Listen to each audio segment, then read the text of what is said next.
Welcome back to The Manual, the podcast where we talk about the stuff most men's podcasts are too afraid to touch. Today's episode is going to be wild, raw, and real. Buckle up. What's going on, guys? Welcome back to The Manual. Super glad to have you. I was at a wedding this past weekend. Ran into some friends. It was an awesome reunion of so many people from different points of my life. A good buddy of mine that lives here in the Twin Cities got married. It was super. Yeah, it's always such a joyful occasion to watch somebody enter into that phase of their life and step into responsibility and engagement. And he's always been that way, but I'm so excited to see the life that God's built. I had a great conversation. I got pulled over, not by a police officer, but by another young an ICE couple. agent. That's right. I do live in Minnesota. That's a good connection. I got pulled over by a young couple that's getting married in July. And they were like, hey, we listened to the first episode of the Nice Guy podcast episode, the series. And he sent it to her. And she was like, it was so helpful to watch this in order to better understand him. So I won't name you. We're hoping that they'll come on the podcast later on. So a little teaser for that. If it turns out they're up for that is after they listen to all the rest of the episodes in this series, to share their experience of what it's like to navigate relational dynamics with a nice guy in the house and how she can help him learn to come back to center. Exactly. By knowing him, by knowing his story, which is it's the amazing gift of deep relationship, right? Is those that know us can either react strongly against us or learn about us and help us through that knowing how to get back to center. Yeah. And for them to experience the benefit of that and for him to experience the benefit of that. So it was just such a fun connection. You know, Nick, you and I joke all the time. It's like super, we talk about this and then we put it out into the ether. And it's just so cool to hear people in our immediate sphere of influence and then outside of that listening and being impacted by it. So super grateful for that. That's, I think, my highlight coming into today as I've thought about what we're doing and building here with the manual. And that it really matters to people, that it's you know, changing people's life in small and big ways as they learn to walk through the process of integrating their masculinity in a healthier way. So I'm deeply encouraged by that. I wanted to share that with the room. And if the two of you are listening, we love you. Some conversation with you both, and hopefully looking forward to having you on soon. And just, on that, I think it's definitely, if you are a nice guy, and y'all, I'm a recovering nice guy, it's really important to have 1, 2, 3 people in your life, those of you trust. If you're married, your spouse should know to support you, as Joe just said, in this process of recovery, of breaking through the nice guy syndrome, of really integrating parts of you that are pretty disintegrated. So like, who is that? If you're listening, who is that person in your life? If you're not married, who's somebody else that can help you, support you, encourage you, call you out, call you deeper? And then if you are married, encourage you. If this is speaking to you, share this with your spouse so that they can get a little bit of an insight into what's going on in your interior world so that they can support you, so that when you start making changes and you start becoming, a little more, you start standing up for yourself a little more, you start saying no a little more, you stop just appeasing and pleasing others for their own, just for self-protection.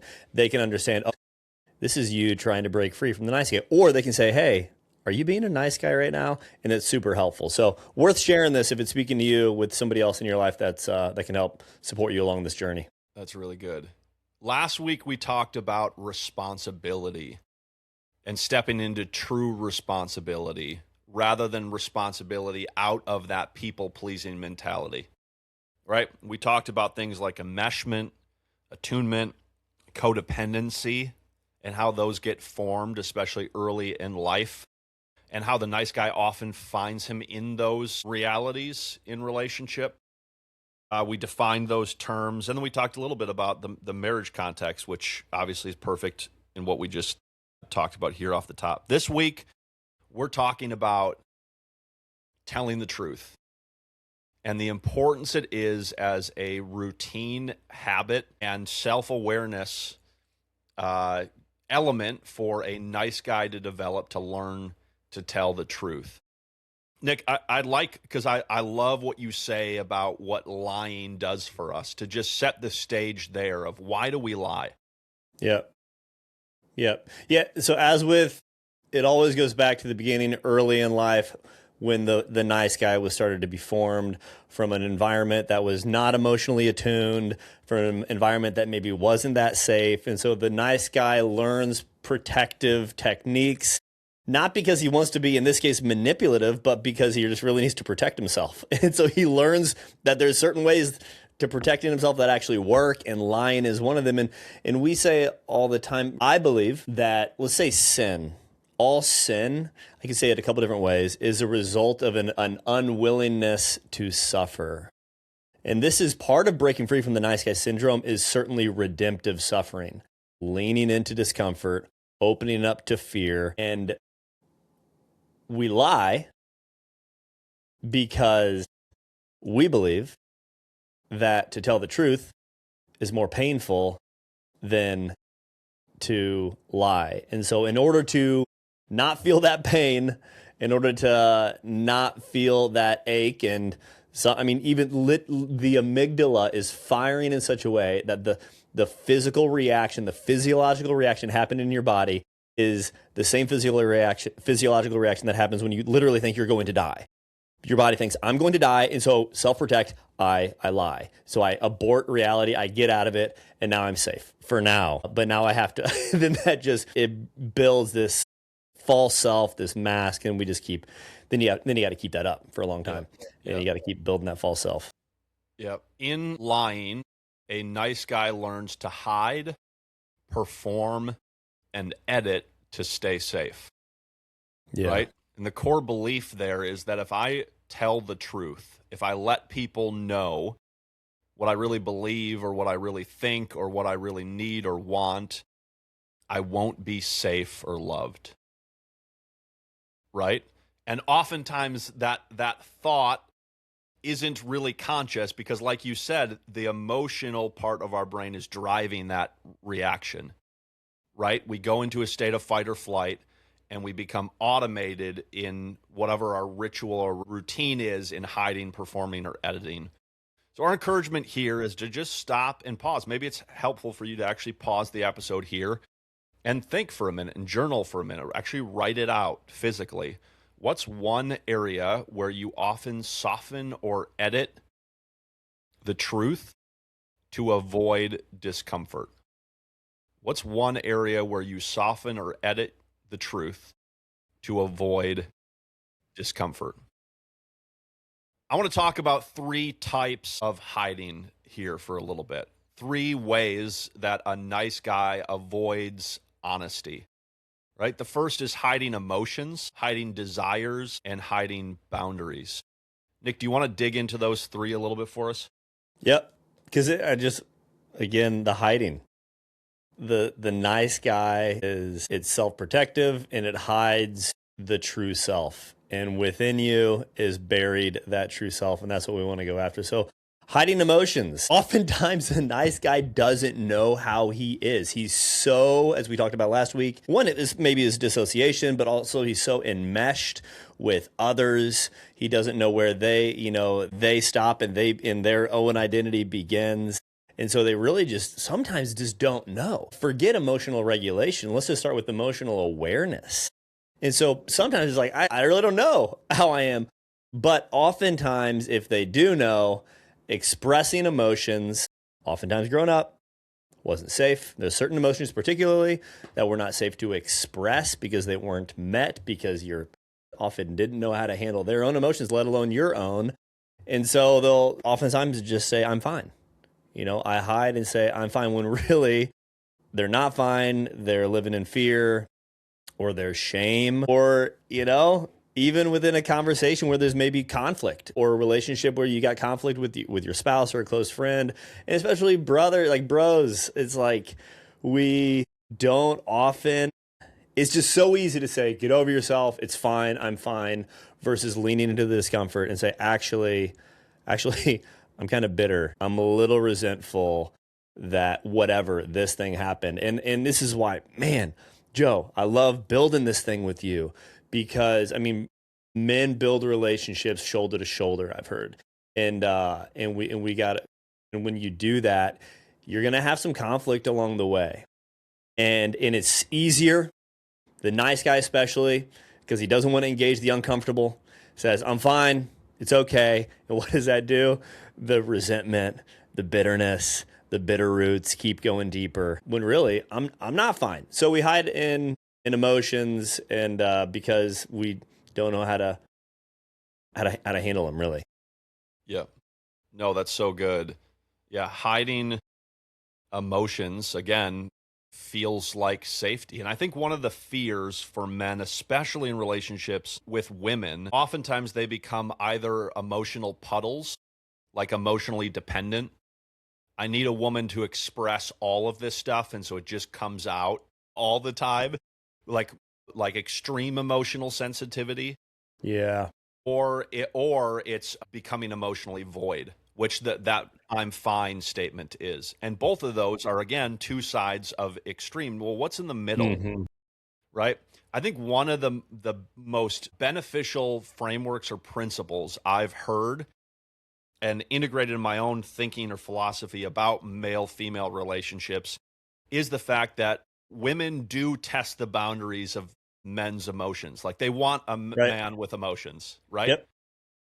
But a man with unbridled emotions is just as threatening and unsafe to a woman as a man with voided emotions. That's really good. Right? The emotional puddle versus emotionally absent.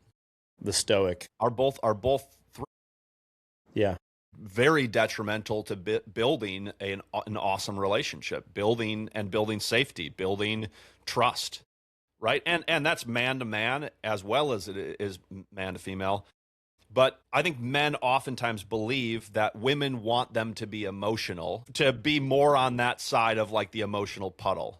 Like I have to come up with like and really dig in, or the process of self-awareness building. That I like start to really like, well, the goal here is to like over relate to my emotions. Everything becomes harder because I'm staring at it longer. right. Like where is the pain? Where is the discomfort? And we ask guys in freedom groups to be able to do that on a daily basis for the purpose of self-awareness building. Where are you carrying the pain? Where are you carrying the discomfort? The fear is what keeps many guys from doing that, especially those that are emotionally voided, is the belief that, well, I perform better when I'm emotionally voided. And if I become an emotional puddle, I won't be able to handle or deal with the weight of life. And the fact of the matter is it's simply not true. It's simply not true, right? Because in both cases, those emotions have to be directed somewhere, and it's damaging to you and to relationships. And that could be a whole episode on its own, the way that plays out. But the principal idea is that a woman tests the boundaries of a man's relation or emotional capacity, not for the emotional puddle or like the deep expression of emotions, but to know that he's emotionally integrated. That's good. That he has them, that he's aware of them, that they exist, and he knows what to do with them. So that she doesn't become the victim of his void or absence or his puddle, right?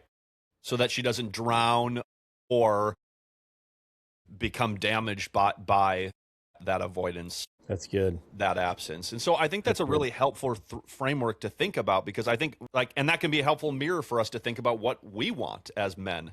What is the ideal when it comes to emotions? I've been in communities and contexts where like relationship to emotion or how it was described or expressed was kind of like, well, we want to learn how to play out of our hearts, especially when it comes into with faith, and like know that God loves us and be able to like express tears or desire there.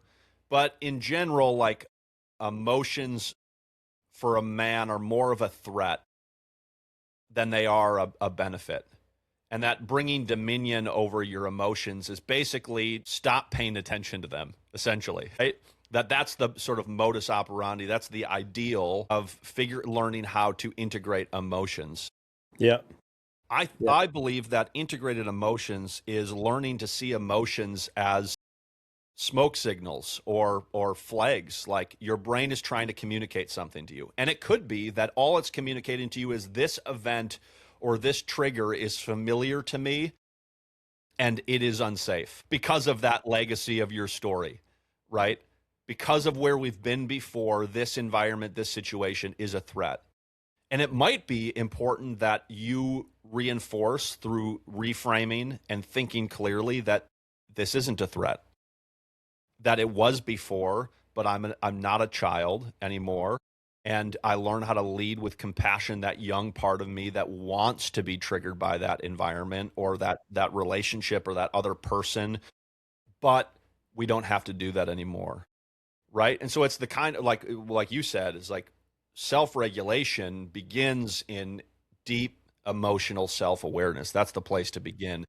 So that's hiding emotions. One last word on that. I think one of the most difficult emotions for a nice guy to really get in touch with and learn how to handle is anger. One is just never modeled for them well. My dad was a rageaholic, I'd say, it just lash out a lot. And so a lot of times there's the victim mentality of the nice guy. And so we're bitter and we're resentful and it comes out sideways and we seem nice all the time, but really there's this undergirding anger surfacing down there. But learning how to feel it, like especially when a guy is angry and he's bitter and resentful, he'll always say, I'm fine.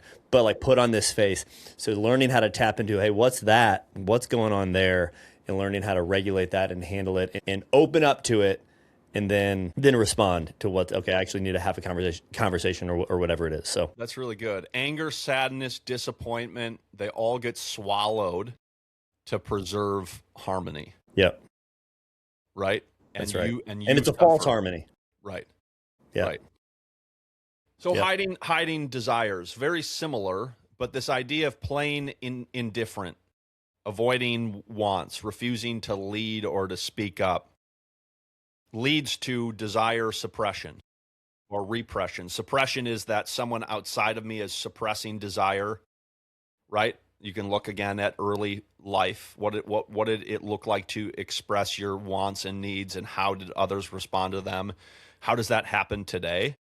And then how have you learned to perpetuate that cycle of suppression by beginning to repress desire, right? Mm-hmm. This is the idea of like getting in touch with your heart. Like, what are the desires and longings of your heart? So those good. become dangers and threats more than they become frontier and opportunities and adventure. And oftentimes, again, like what we just talked with emotions, that those, like do whatever makes you feel good. Like, you follow your heart.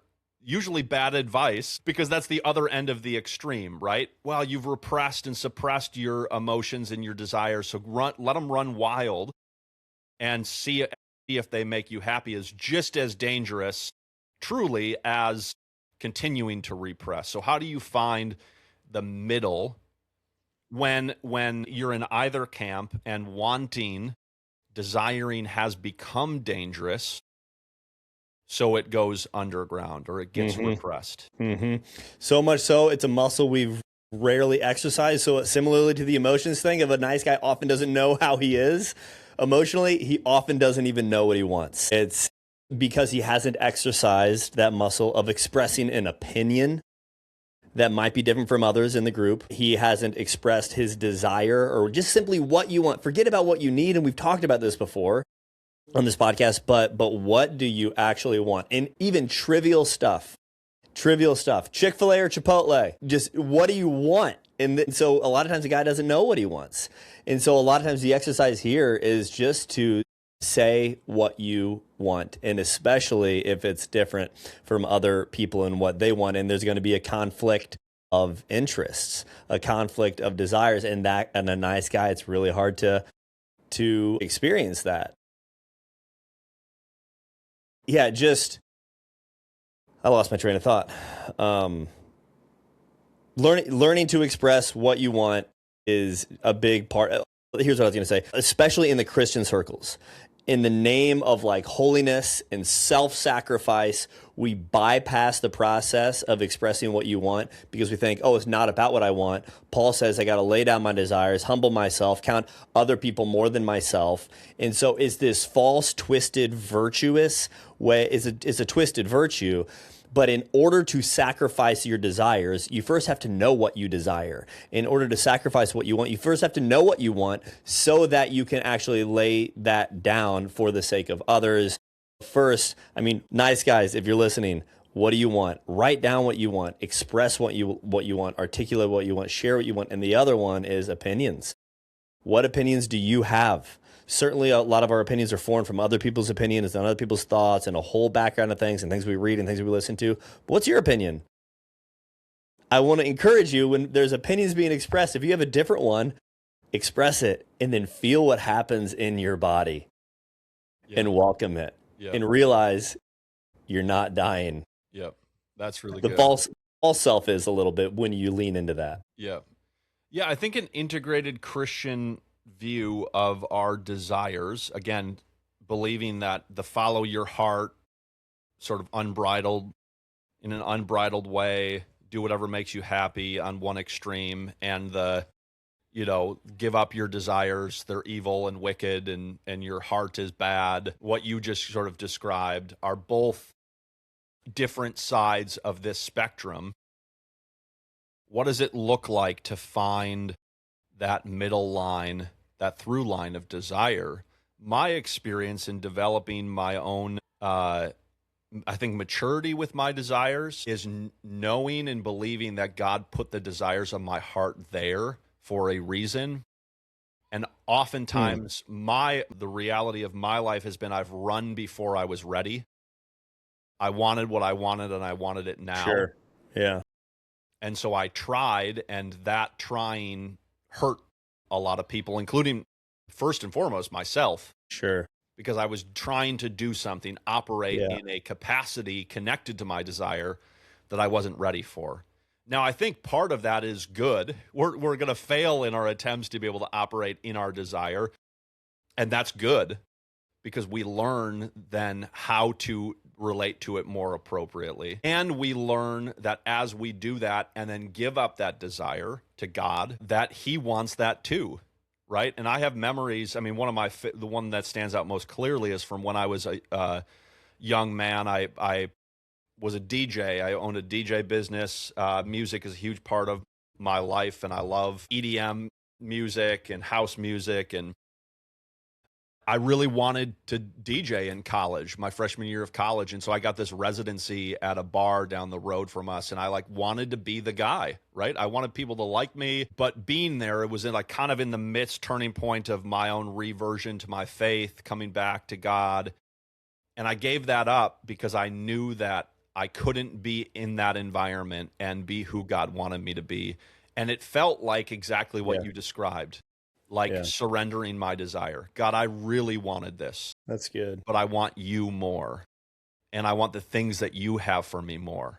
And almost a year to the date of me giving that up, December of, I forget whatever that year was, I got this and I didn't DJ for an entire year, not a single event.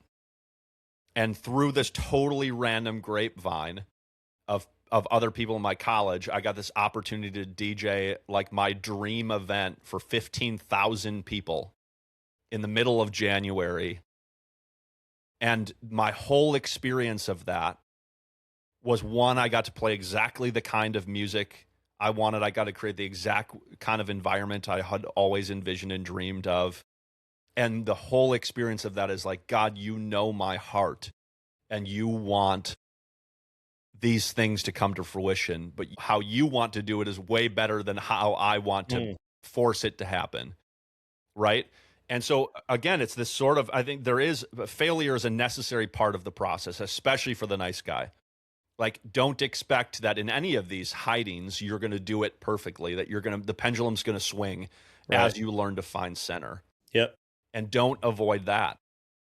Right? As you press into that, if you found yourself being emotionally unbridled and hurting yourself and wounding others, that your attempts to be able to integrate your emotion might make it feel like your desires are being suppressed or repressed. And the opposite being true is if you've repressed your desires for a long time, it might at times feel like they're starting to run wild and that danger starts to peak. Going back to what you said before, like you need to be in the environment and context of people that know you as you attempt to be able to do this, but Yeah. to trust the process of like believe that what you're aiming for is in the center, but to get to center, there's going to be that pendulum swing of back and forth of repression, maybe running after desire in a way, the desire is good, but the way you're going about it isn't well integrated. And to be okay with that failure as the development of this maturity in coming into your desire. I want to touch on hiding boundaries real briefly. And I think this idea of boundaries, I think is Henry Cloud that wrote the book. Is it Henry Cloud? Yeah. Cloud and Townsend. Yeah. Henry Townsend? Cloud. Yeah. Yeah. Wrote the book on boundaries that went wild, especially in Christian communities, because I think, like you said, I think we've done a poor job historically in our modern day and age of developing young people in particular, raising up in family contexts where healthy boundaries were Yep. developed. Yep. What is a boundary, right? Nick, you and I talked about last week conflict and you setting a boundary with me of like, in order for me to do my job, this is what I need from you, right? Like that was you communicating a boundary to me. In order for me to be able to trust you, I need this, right? And we talked about that last week, so I won't go into all of it, but really it was that expression of your inclination or the avoidance tries to get you to lean out of that. Like, well, just let it go. Just put that away. It's like, no, this is what I need. This is what I need from you to be able to operate the way that I need to be able to operate. And we've learned either we have very permeable boundaries or no boundaries whatsoever, right? We might communicate a boundary and then it gets crossed 10 times and we do nothing about it. Well, or we become avoidant. I'll just avoid people that are threats to the boundaries. And then all of a sudden boundaries become like a prison, right? And then I'm living in the prison of my boundaries. And I realize that my capacity for meaningful relationships becomes so rigid. My principles really for relationships become so rigid that people aren't able to meet me in a deep way because, relationships are a science as well as an art, not one or the other. We oftentimes, the nice guy becomes loyal to people's comfort or what we perceive other people's needs or wants are more than we are to our own comfort or needs, right? Yeah. And again, kind of in this name of like lay down your life and follow me, self-sacrifice, all that sort of thing can be very unhelpful frameworks at the beginning of a nice guy's work because they seem like what they're saying is you're doing it right. This should suck, and it should destroy your boundaries. It should violate you in all these different ways. That's the point. Well, welcome to the Christian life. And the reality is simply not true, right? In order for you, Nick, to be a gift to me and vice versa, we both have to know what we need in order to be a gift to one another. How to operate at maximum capacity. Yeah. Right? When working shoulder to shoulder.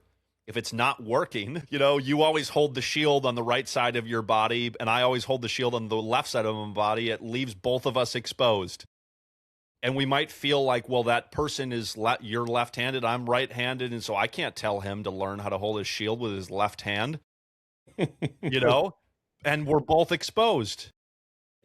But having that discussion of like, what would it look like for us to work together is a tense and something that we'll avoid, but is required to keep us both safe in that sort of war image example or analogy. Yeah, that's and good. I think that's the value of boundaries is it protects me as much as it protects you.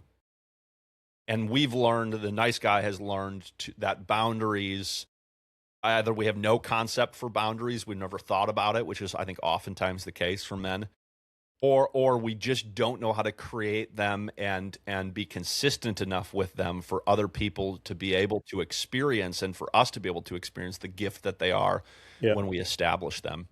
Yeah. So here's the question in those three elements or dimensions, types of hiding. Where do you most often hide? Emotions, desires, or boundaries? Yep.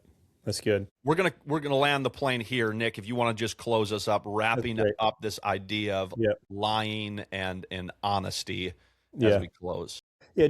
I think I just want to say this is going to demand the whole process of breaking free from the nice guy syndrome will demand a lot from you. And with regards to honesty for today, that's going to require a few things. One, letting go of managing reactions. Yesterday, I had my final priest group in person. I brought some homemade kombucha. This is a funny example. I actually accidentally only had 7 cups out there, 7 glasses with ice. I started pouring it, and then one of the guys next to me says, "Hey, you didn't get me one." I'm like, "Ah, crap." He goes, "No, actually, I don't like that stuff. I don't even want any." I'm like, No, you're going to have a glass." So I went to get a glass, came back. He goes, "You know what? I don't want some." He goes, "That's a nut." And that's non-negotiable, unalterable term, similar to a boundary. And I said, "Let's go." I said, "I'm a little pissed." I said, "But that's my stuff to deal with." He's like, "Good." So letting go of other people's reactions. When you're honest with yourself, with others, when you put up a boundary, letting go. Okay. Similar, tolerating the discomfort of disapproval, being okay when people don't like you. When you're going to make changes in your lives, people are not going to be okay with that. Learn to welcome that experience. Learn to embrace that uncomfortable relational tension. Third, just refuse to edit or over-explain. One thing that I've grown a lot in is if I can't do something, or if really I just don't want to do something that somebody invited me to, simply saying, "I can't. I'm not able to come." And it's not helpful when you give reasons. And then just refusing to over-apologize or over-edit or over-explain. And then finally, just living for your own respect and not other people's approval. You can't respect yourself while abandoning your truth is really a principle we're living by with this honesty principle. So I guess the question is, what's the truth you've been sitting on because you're afraid of other people's reactions? What's the truth that you've been burying beneath you? Maybe it's in a close relationship because you're afraid of other people's reactions. So we're excited to keep going through this with you guys. Next week's episode, I don't know. I forget what it is, but we're going to let you know about it next week. We got about a 10-part series here. So I want to invite you guys to journey along with us. Share this with somebody that's close to you, and we will see you guys next time.